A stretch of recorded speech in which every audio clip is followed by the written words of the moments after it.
Muy buenas tardes a todos, a todas. Les damos la bienvenida a este espacio virtual del Instituto de Estudios Judiciales, a esta jornada que se ha titulado La tutela preventiva. Esta jornada es preparatoria para el 31º Congreso de Derecho Procesal Civil, que se va a estar desarrollando en septiembre en la provincia de Mendoza, y se ha organizado desde el Instituto de Estudios Judiciales a través de su Consejo Departamental en Trenquelauquen, y también cuenta con el auspicio de la Asociación Argentina de Derecho Procesal. Aprovecho para saludar a la doctora María del Valle Quintana, secretaria del Consejo Departamental de Trenquelauquen, que está acá con nosotros, y también desde ya al doctor Leonardo Lubel, que va a ser el expositor que nos acompañe hoy. El doctor Lubel es abogado, especialista en Derecho Procesal Profundizado, profesor regular adjunto de la Universidad de Derecho, de la Facultad de Derecho, perdón, de la Universidad de Buenos Aires, profesor ordinario de la Escuela de Derecho de la Universidad Torcuato Di Tella, profesor titular de la Facultad de Ciencias Jurídicas y Sociales de la Universidad de Ciencias Empresariales y Sociales, profesor invitado en cursos de posgrado en la Facultad de Derecho de la UBA, en las carreras de especialización de Derecho Procesal y especialización en Administración de Justicia, de la Facultad de Derecho, Ciencias Políticas y Sociales de la Universidad de Morón, en la carrera de especialización en la función judicial, de la Escuela de Abogados del Estado y otras universidades e instituciones. Actualmente es vocal secretario del Comité Ejecutivo de la Asociación Argentina de Derecho Procesal y miembro del Instituto de Derecho Procesal de la Academia Nacional de Derecho y Ciencias Sociales. Ha dado congresos, ha participado en congresos, seminarios y cursos en distintos lugares del país, publicado artículos y libros referidos a su especialidad. Leonardo, te agradecemos mucho por estar nuevamente en nuestras actividades desde el instituto, también a todas las personas que se están conectando para escucharte, y bueno, a este espacio es tuyo. Te escuchamos atentamente. Muy bien, muchas gracias Fernando, saludo a todos, buenas tardes, como corresponde, agradezco la nueva invitación del Consejo Departamental de Trenquelauquen, de parte de la doctora Celso y de parte de la doctora María del Valle Quintana, que nos acompaña. He ido presencialmente varias veces a realizar actividades a Trenquelauquen y esta vez me toca compartir con ustedes algunas ideas, algunos conceptos de manera virtual, a modo, como dijo Fernando recién, de invitación para, estamos entusiasmados porque ya falta poco, nuestro 31º Congreso Nacional de Derecho Procesal que organizamos o que coorganizamos desde nuestra asociación, la Asociación Argentina de Derecho Procesal. Quienes sean habitués de estas charlas que organiza el Consejo Departamental ya han conocido, si no los conocían desde antes, recientemente a nuestro presidente y a nuestro vicepresidente, a Jorge Rojas, a José María Salgado. Estamos todos, de alguna manera, formados con una impronta similar.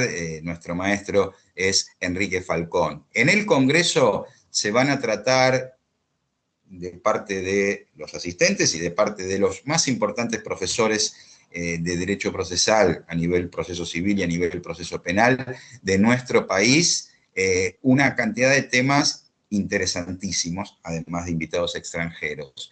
Dentro de ese temario, la Comisión 4, cuando empezamos a organizar este congreso allá por 2018, que va a ser del 1 al 3 de septiembre en Mendoza.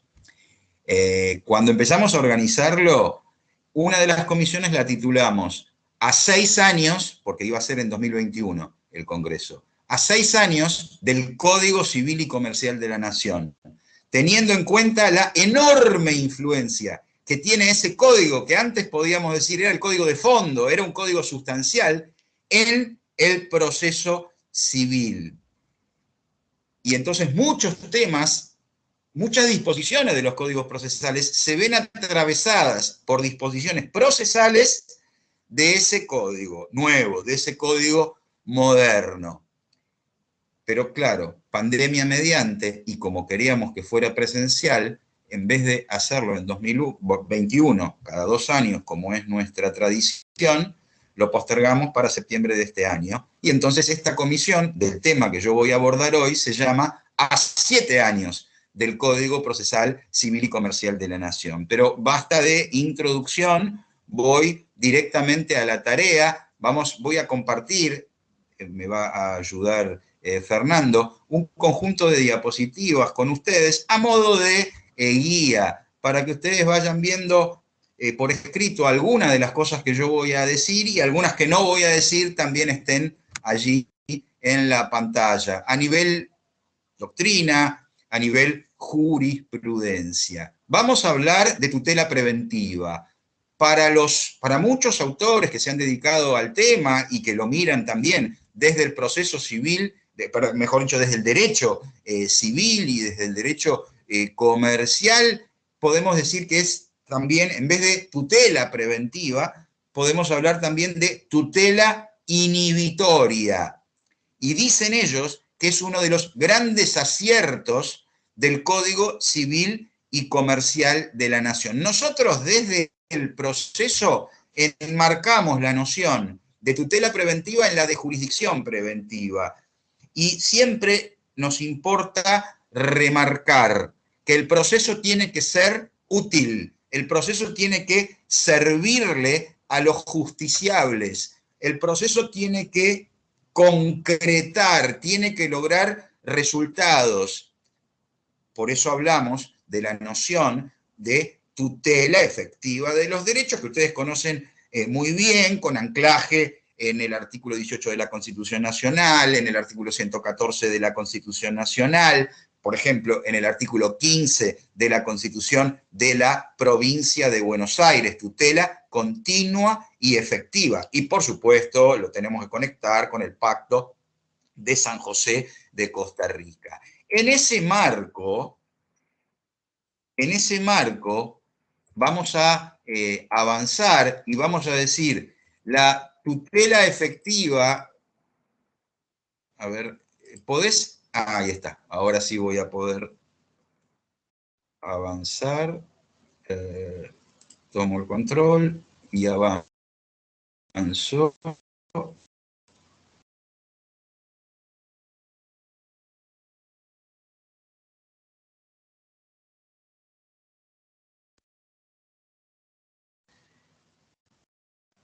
Tarda un poquito en que ustedes lo puedan ver, pero ya van a ver maneras. La actuación de la jurisdicción se produce después de ocurridos los hechos. Voy a tomar como ejemplo un proceso de daños mirado desde la perspectiva del pretensor, del dañado, de la víctima que percibe una indemnización derivada de un siniestro vial, y voy a tomar como ejemplo un trabajador accidentado que también persigue una indemnización integral.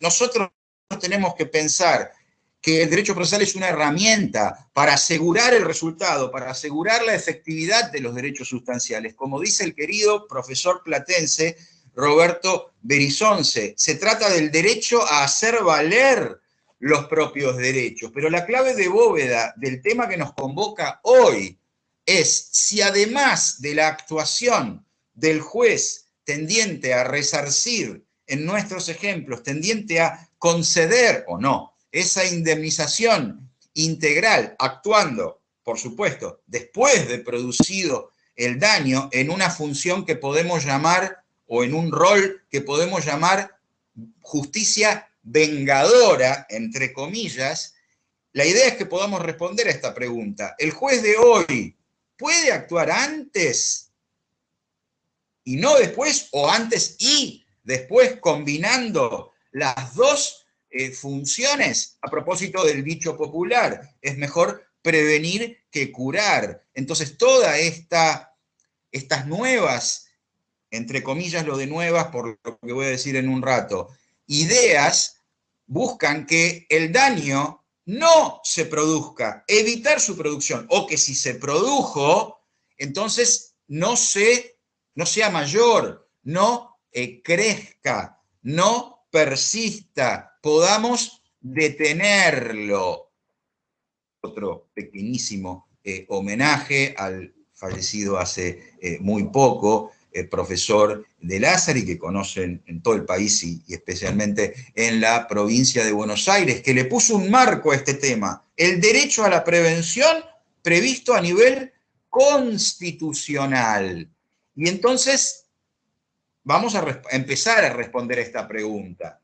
Y lo que tengo que decirles, por eso lo de nuevo entre comillas, es que la novedad es tal con la regulación que tenemos, ya lo adelanto, 1710 y siguientes del Código Civil y Comercial de la Nación. Pero tenemos antecedentes que ustedes seguramente conocen, seguramente en el ejercicio de vuestros roles como abogados litigantes o como integrantes de la jurisdicción han transitado estos caminos.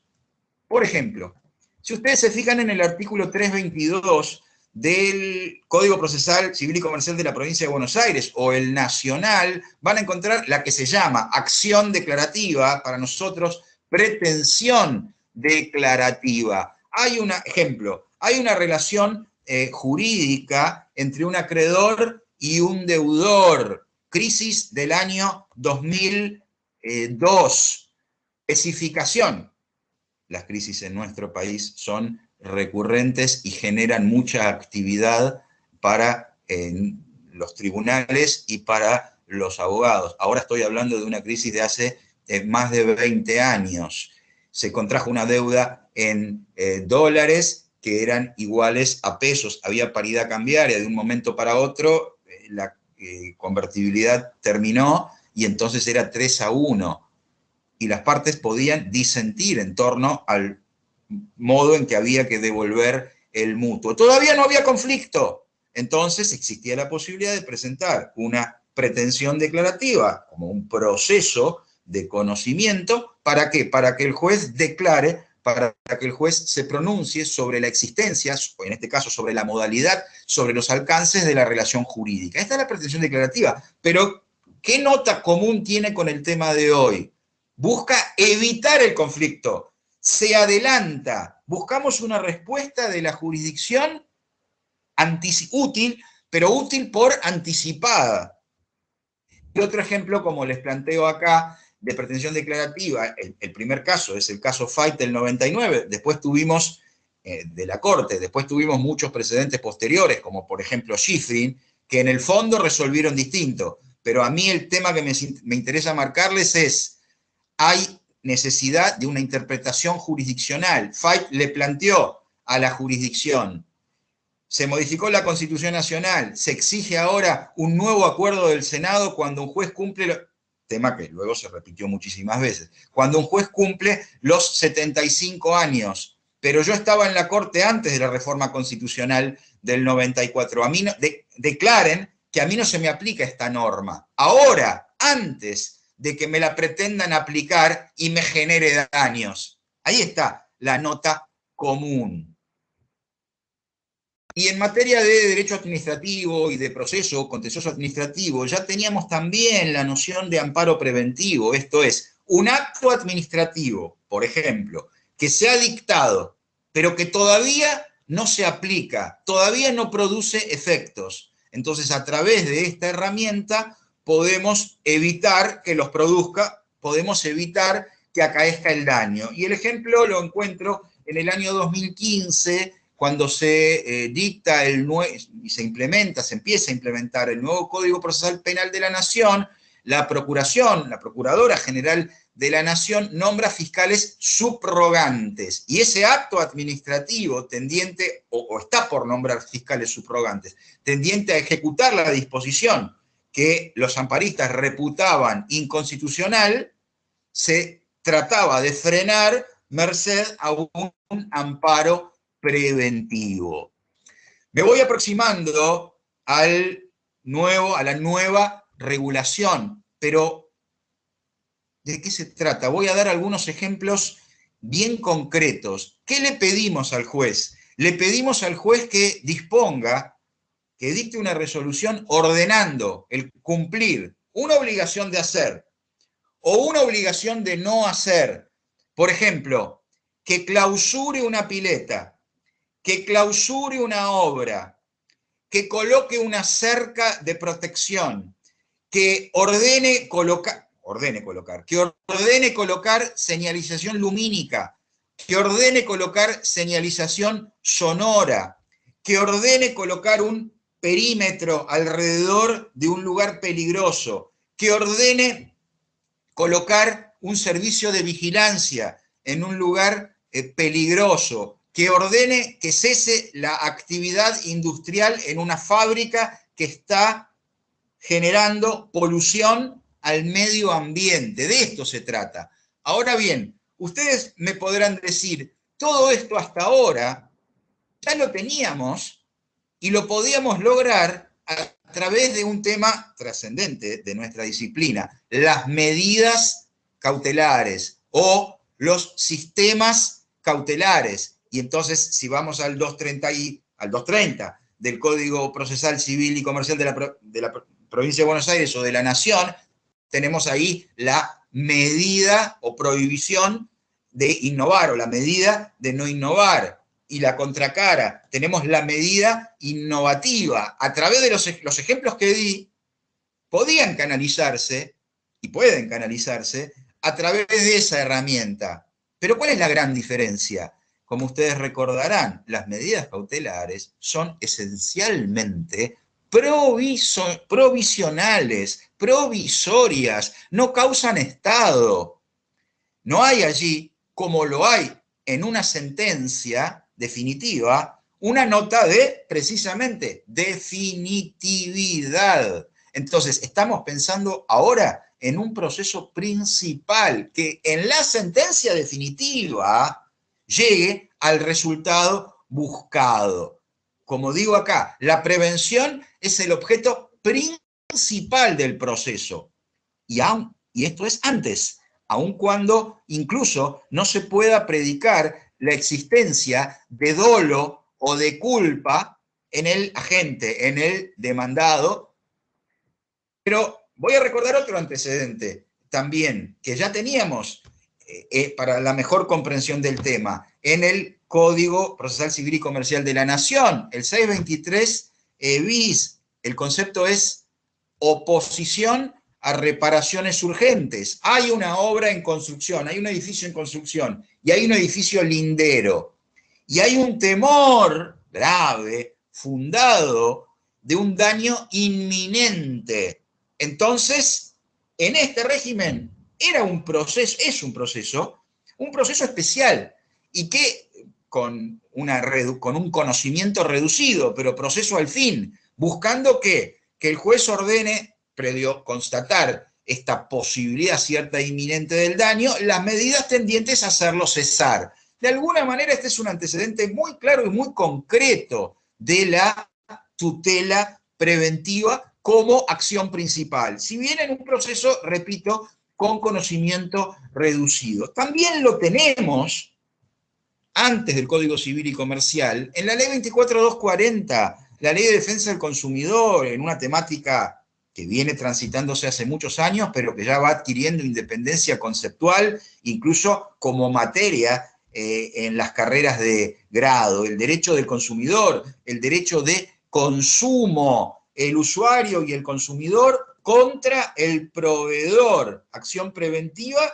para evitar, ejemplo, una empresa que presta servicios de limpieza y utiliza sustancias peligrosas o sustancias tóxicas. O bien una empresa que presta el servicio de electricidad y proporciona el servicio con baja tensión. ¿Y cuál es el peligro? Que afecte los artefactos, los electrodomésticos de todos los clientes de esa red. Esta es la herramienta, la acción preventiva. Como les decía, el encuadre lo tenemos específicamente a partir del artículo 1710 del Código Civil y Comercial. Y empiezo a hacer notar algunos datos.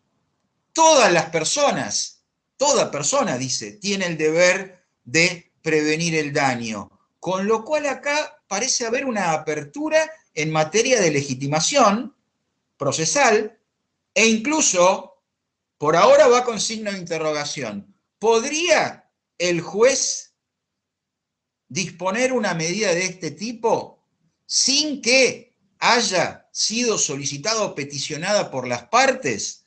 Si yo tengo que poner en juego algunas nociones tradicionales del derecho procesal, a través de las cuales construimos, son los cimientos, las bases, para construir sólidamente el proceso, tengo que recordarles que el proceso civil, en principio y sin perjuicio de los nuevos aires que corren, es un principio, o rige en él, el principio o sistema dispositivo. En principio decimos no a la actuación de oficio como regla. A su vez rige el principio de congruencia. El juez está ligado por la pretensión que plantea el actor, por la pretensión u oposición a la pretensión, en palabra de Palacio, que plantea el demandado. No tiene, en ese sentido, en materia de hechos y en materia de pretensiones, autonomía. No puede apartarse porque si lo hace, incurre, violando el principio de congruencia, en una o más de una patología, falla ultrapetita, falla extrapetita, por ejemplo. Bueno, tenemos que empezar a cambiar el chip. Y a mí me cuesta, a mí me duele o me cuesta acostumbrarme. Estamos asistiendo hoy a una renovación, a una flexibilización de los principios procesales. Estoy planteando en este desarrollo una mirada del proceso como un proceso, y esto es como, se los digo como disparador, un proceso profiláctico. Y lo digo con todo respeto, porque he pasado mi vida de joven y de adulto vinculado al derecho procesal desde que me recibí en 1986, inmediatamente como docente en la actividad académica y en la actividad profesional como abogado litigante. Siempre he profundizado el estudio del derecho procesal, así que cuando hablo del proceso profiláctico, lo digo en el sentido del diccionario, de la palabra, esto es prevenir, el proceso para prevenir. Y ahora podemos iniciar un proceso, no un incidente de medidas cautelares, fíjense, para hacer cesar el daño o para evitar que el daño acaezca, y lograrlo cuando lleguemos a la etapa conclusional o decisoria en la sentencia. Pero tengo que incorporar una noción que ya venía siendo tratada en la jurisprudencia y en la doctrina, que de alguna manera, podríamos decir, constituye una faceta del tema de hoy. ¿Cuál es el título? El mandato preventivo de daños, también llamado por Peirano mandato periférico. ¿De qué se trata? ¿Y cuál es la particularidad? Aquí se está desarrollando un proceso entre el actor y el demandado. Y en el tránsito por ese proceso se, comillas, descubre el riesgo potencial, el peligro inminente. La pregunta es, ¿el magistrado está atado de pies y manos por el principio dispositivo y por el principio de congruencia y solo puede resolver, ordenar con relación al meollo de la cuestión, a las pretensiones en disputa y sobre la base de los hechos afirmados, controvertidos y conducentes? Y a su vez, también aparece otra noción basal del derecho procesal, la de cosa juzgada. Cuando dicte la sentencia, esa sentencia, ya no solo desde el punto de vista objetivo, pretensión y hechos, sino desde el punto de vista subjetivo. Tradicionalmente decimos, la sentencia se delimita desde un punto de vista subjetivo, pues solo puede producir efectos para el actor, solo puede, a favor, eventualmente, si admite la demanda, solo puede condenar al demandado, pues lo contrario implicaría un vicio, traería aparejada una nulidad por violación del principio de contradicción. Esto cambia con esta perspectiva que aquí les planteo. Estamos buscando la figura de un juez con responsabilidad social, que pueda ir un poco más allá de estos principios clásicos o tradicionales que se flexibilizan. En el Congreso vamos a trabajar también sobre el tema de los principios procesales y de los nuevos principios procesales, como por ejemplo el principio de transparencia. Y eso tiene que ver, y aprovecho, María del Valle me contaba hace un rato una de las siguientes charlas que ustedes tienen, que me resultó muy atractiva, en este Consejo Departamental, el 14 de julio, con Amos Grajales, donde van a hablar de la verdad y el proceso, tema que me preocupa o que me interesa muchísimo. Pero, a ver, esto a propósito del principio de transparencia. En cuanto a lo que yo les quiero plantear, flexibilizamos principios tradicionales. Y lo que digo tiene anclaje o tiene ejemplos concretos en la jurisprudencia de hace, en la mayoría de los casos, o en varios de los casos que les voy a presentar ahora, de hace 17 y 18 años, en la Suprema Corte de la Provincia de Buenos Aires, un caso muy citado de 2005, el caso Carrizo. Se trataba de una colisión que se produjo entre un automovilista y el ferrocarril en un paso a nivel. El defecto que presentaba el paso a nivel es que carecía de señales lumínicas y sonoras para advertir del peligro.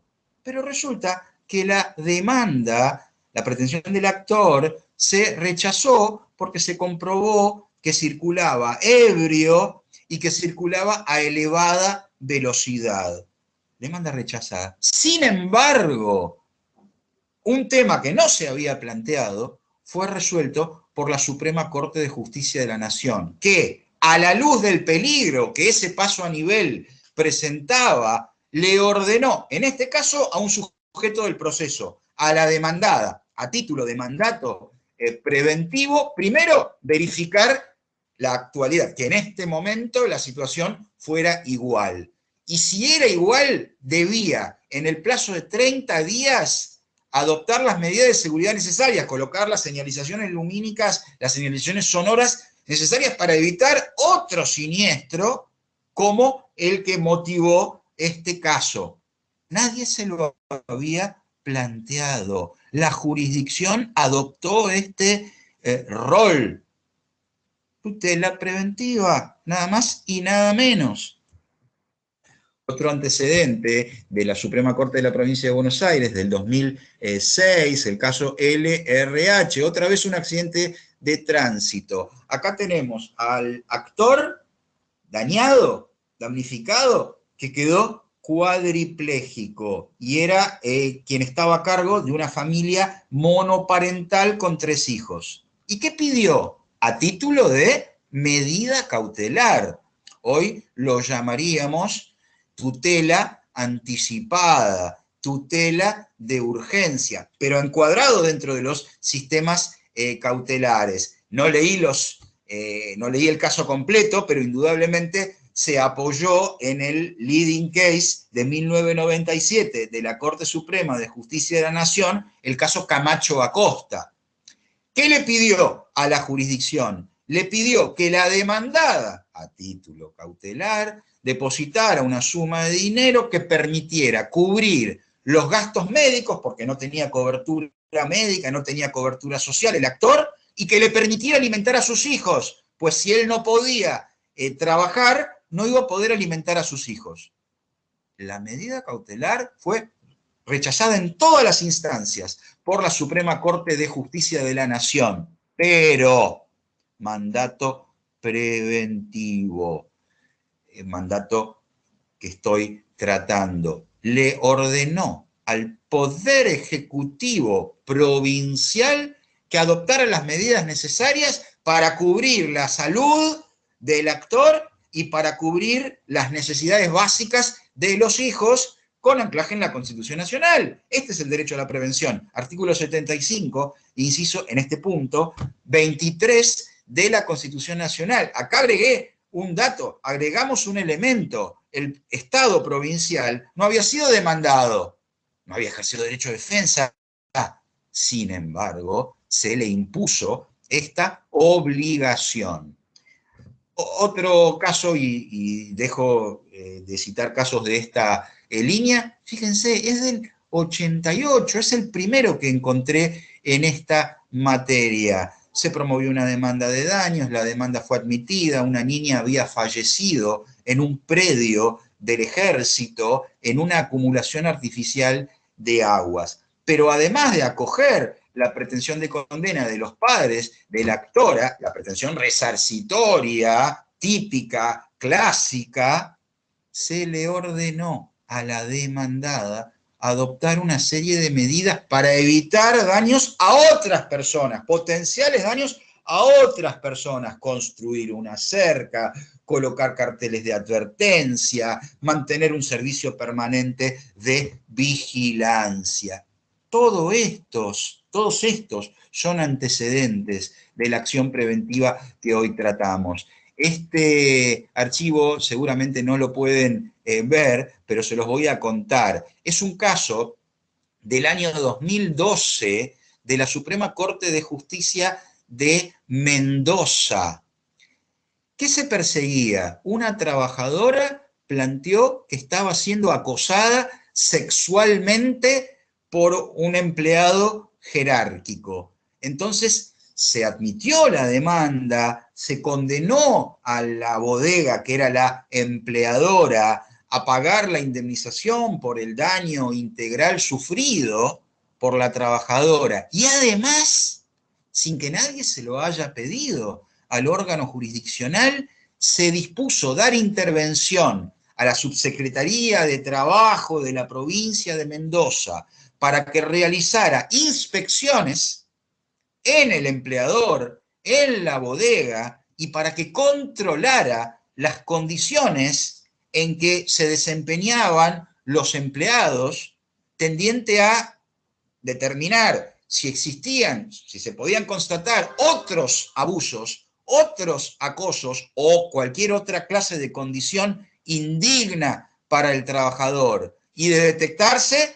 que el órgano administrativo adoptara las medidas para hacer cesar esas conductas. Otra vez, traemos acá al Estado y disponemos medidas. En este caso, el anclaje no solo es a nivel de la Constitución Nacional, el artículo 14 bis, sino también la ley de contrato de trabajo, pues allí se prevé el deber de seguridad que tiene el empleador respecto del trabajador, artículo 75 de la ley de contrato de trabajo, y los convenios de la OIT, la Organización Integral del Trabajo, y la ley de riesgo de trabajo.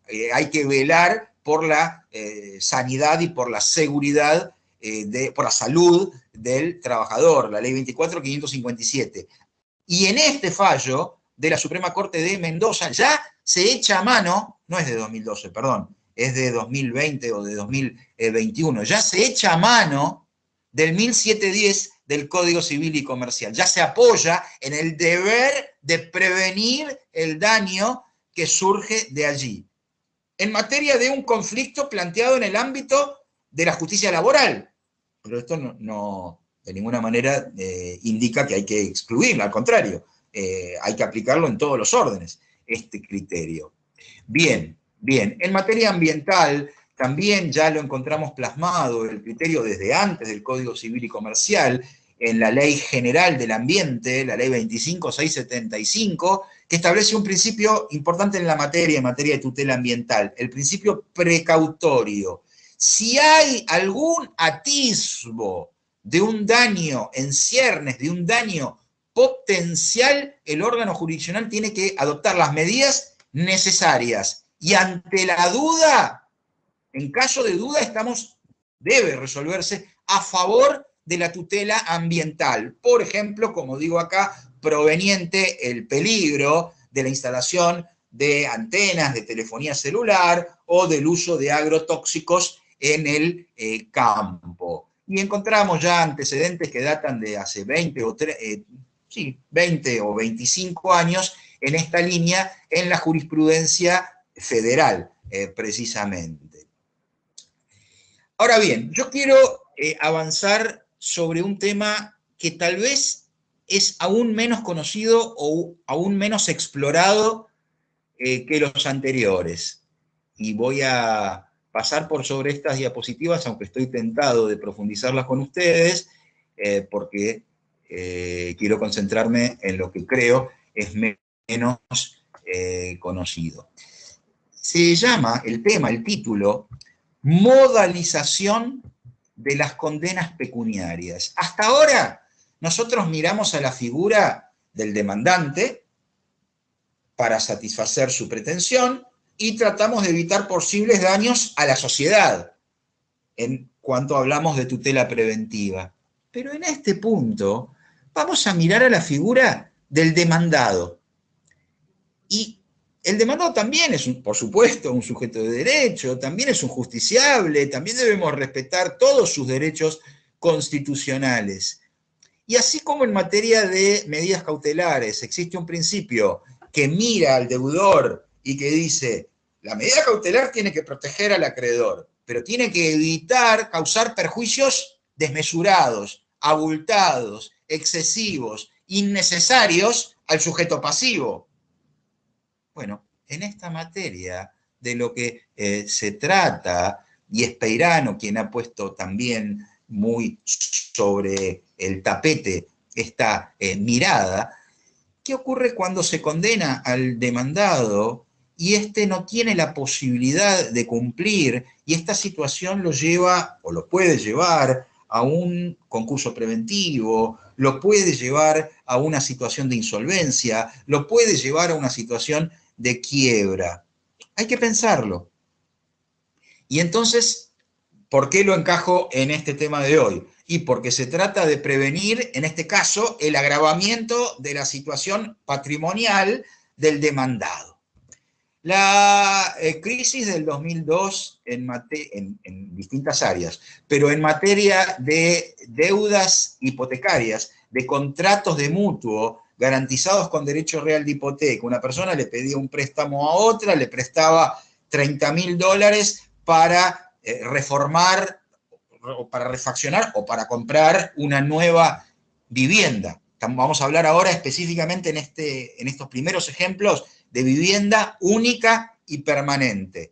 Garantizaba el préstamo con derecho real de hipoteca. Seguramente muchos de ustedes, yo no los estoy viendo, seguramente todos son más jóvenes que yo, pero muchos de ustedes ya estaban en funciones en 2002 y habrán recibido los amparos contra el corralito, que no es el tema de hoy, pero habrán recibido, habrán pasado por sus manos o se habrán enterado de muchas ejecuciones hipotecarias, porque el préstamo era en dólares, había convertibilidad, pero resulta que después había que devolver 3-1.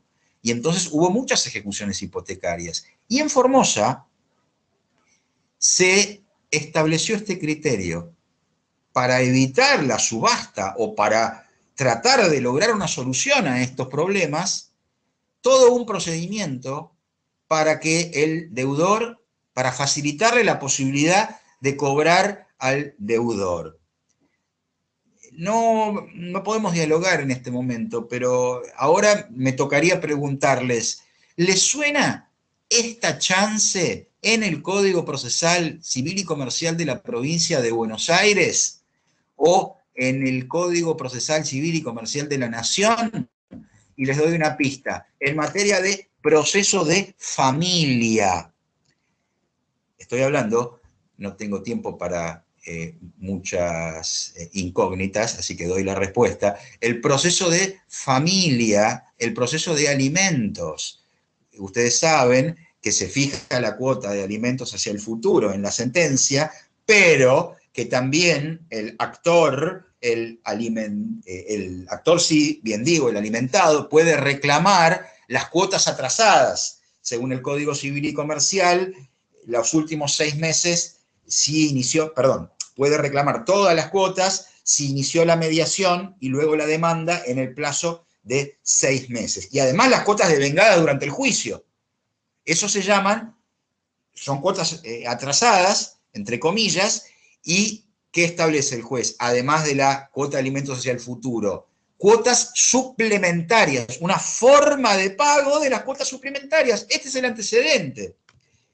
El tema llegó a la Corte Suprema de Justicia de la Nación, porque en aquel momento, en 2002, se dictaron leyes, la 25798 y la 26167, ¿para qué? Para que el deudor en dólares de un préstamo obtenido cuando la garantía era su vivienda única y permanente, no perdiera la vivienda a través de la subasta. Y entonces se creó un salvataje, se creó un fideicomiso, y entonces se le dieron facilidades de pago a los deudores que podían devolver las cuotas al Banco Nación Argentina en el marco del fideicomiso, y el Banco Nación Argentina le pagaba al deudor, por supuesto con ciertas quitas en materia de intereses y con ciertos plazos mayores. El tema fue objetado en centenas, diría miles, de ejecuciones hipotecarias, y la mayoría de las sentencias de primera instancia y de segunda instancia declaraban la inconstitucionalidad del régimen.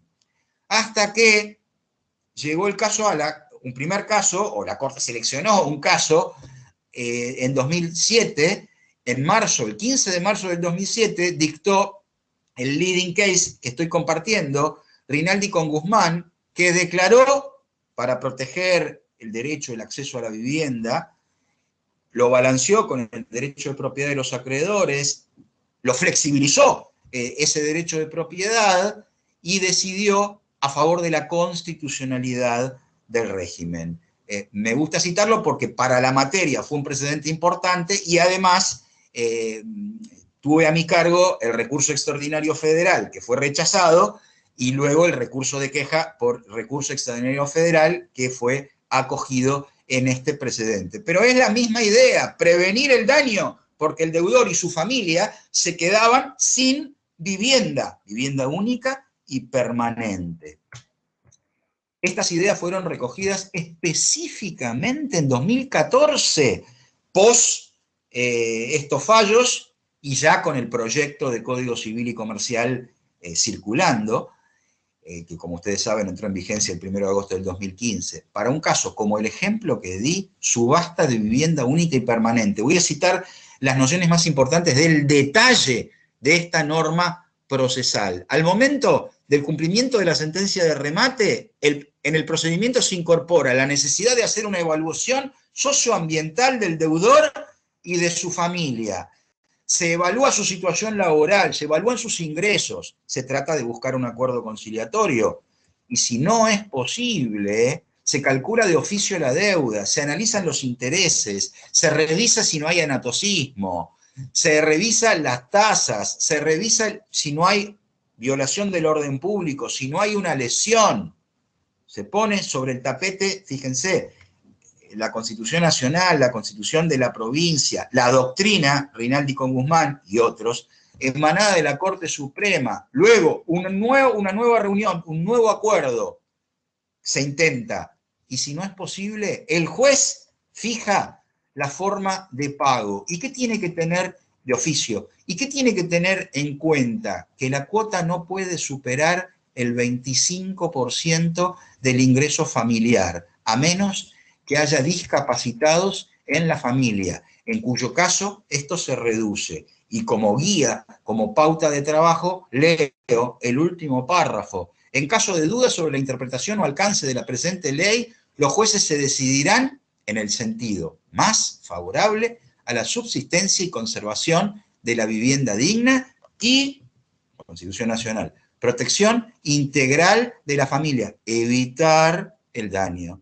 Evitar daños mayores. Es mejor prevenir que curar, decíamos hace un rato.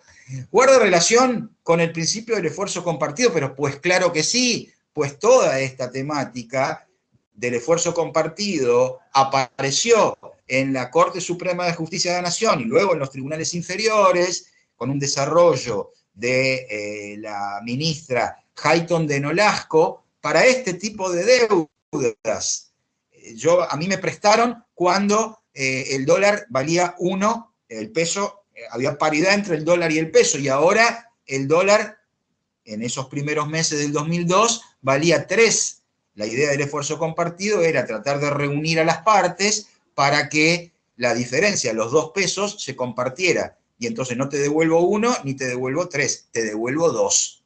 Tiene que ver con esta temática, claro que sí, claro que sí.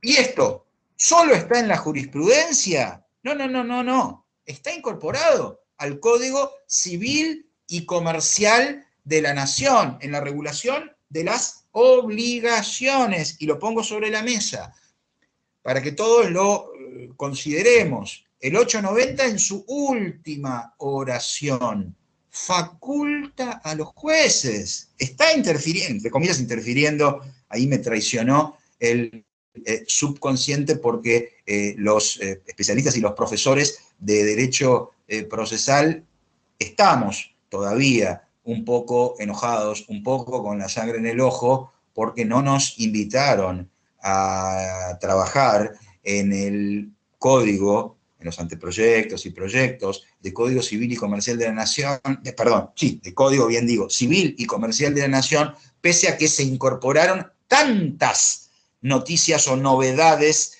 procesales. Ni hablar en materia del proceso de familia, pero también en otras áreas. Por ejemplo, la temática de la carga de la prueba, de manera que, entre tantos otros temas, por eso me traicionó el subconsciente. Pero esta norma, que habrá que tener en cuenta en las sentencias, en caso de condena, el juez está habilitado a establecer un plan de pagos.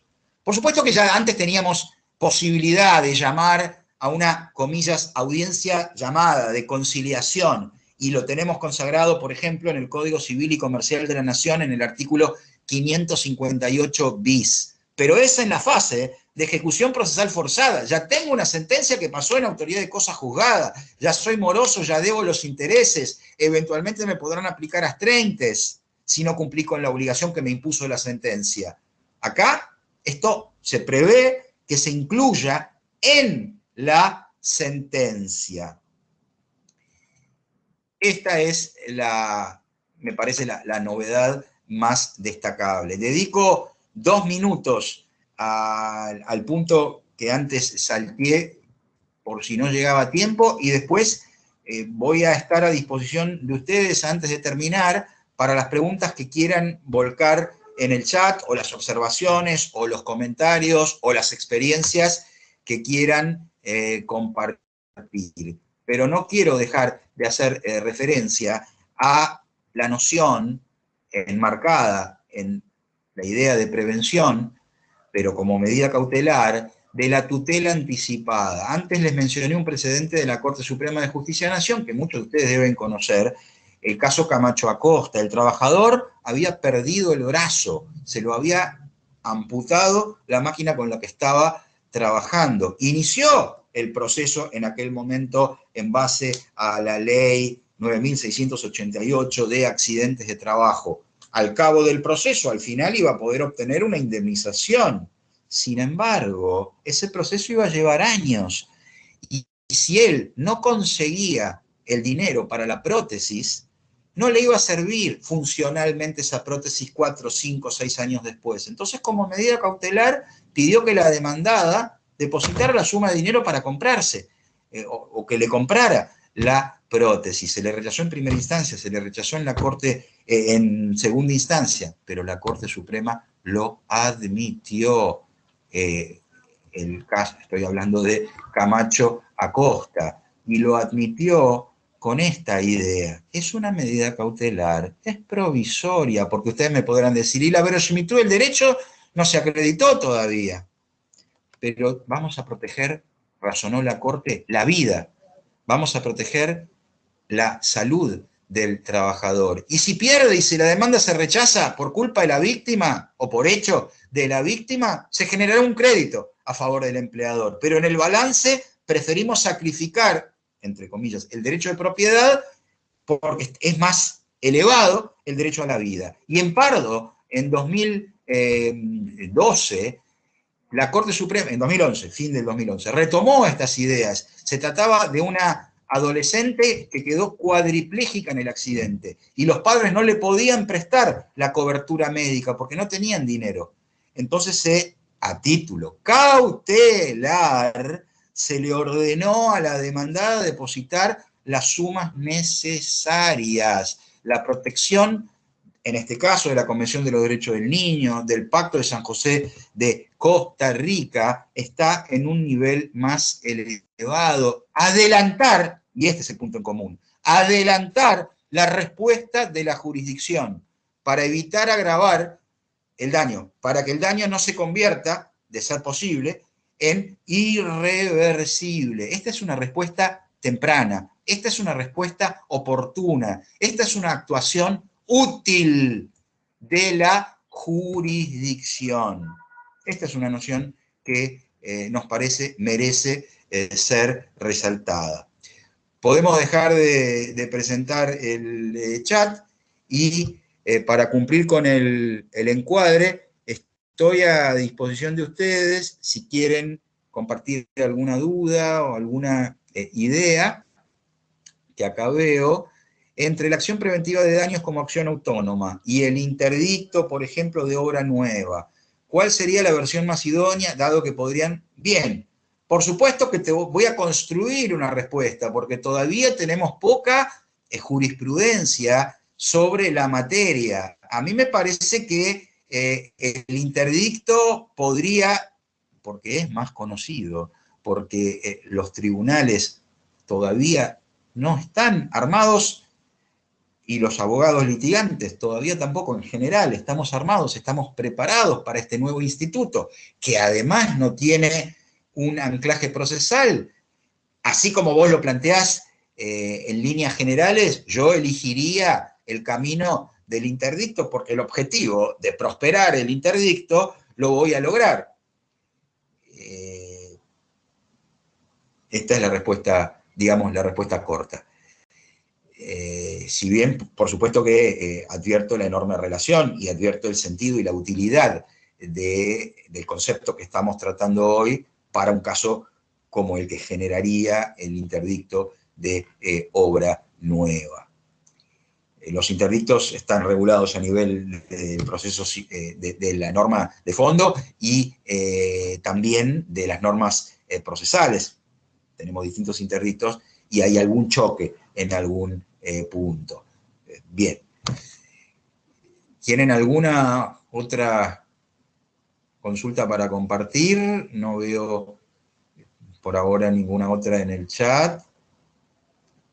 Así que, María, si vos querés, tenés la palabra. Una pregunta, ahí viene una pregunta. Vamos a satisfacer al auditorio.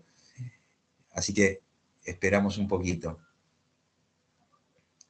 Entonces, en un daños y perjuicios. Yo voy a aprovechar para reiterarles la invitación. Pueden consultar los temas y todos los detalles del Congreso en la página de la Asociación Argentina de Derecho Procesal o en la página del Congreso, googlean 31 Congreso Nacional de Derecho Procesal Mendoza y lo tienen enseguida. Un daños en un caso laboral. Ahí tendremos al empleador, tendremos a la RT. ¿Es conveniente iniciarlo en ese fuero o en civil y comercial?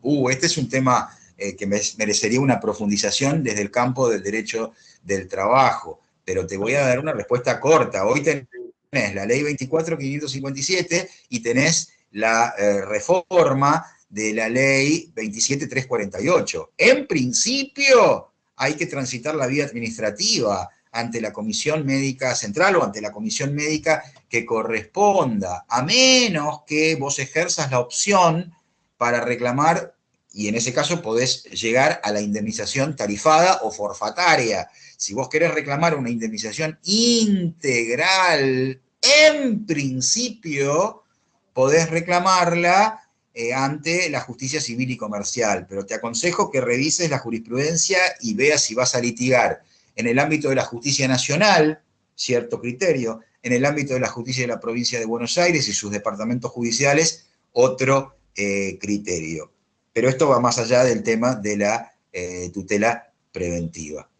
María, dejo de hablar, tenés vos la palabra. Bueno, doctor, siempre es un placer tenerlo con nosotros Y bueno, muchísimas gracias y nos vemos en Mendoza. Así que bueno. Nos vemos gracias. en Mendoza. Gracias por la invitación y a Por todos favor, saludo, gracias. que les vaya muy bien. Y gracias a la gente del instituto por el apoyo, como siempre. Buenas tardes. Buenas tardes, adiós.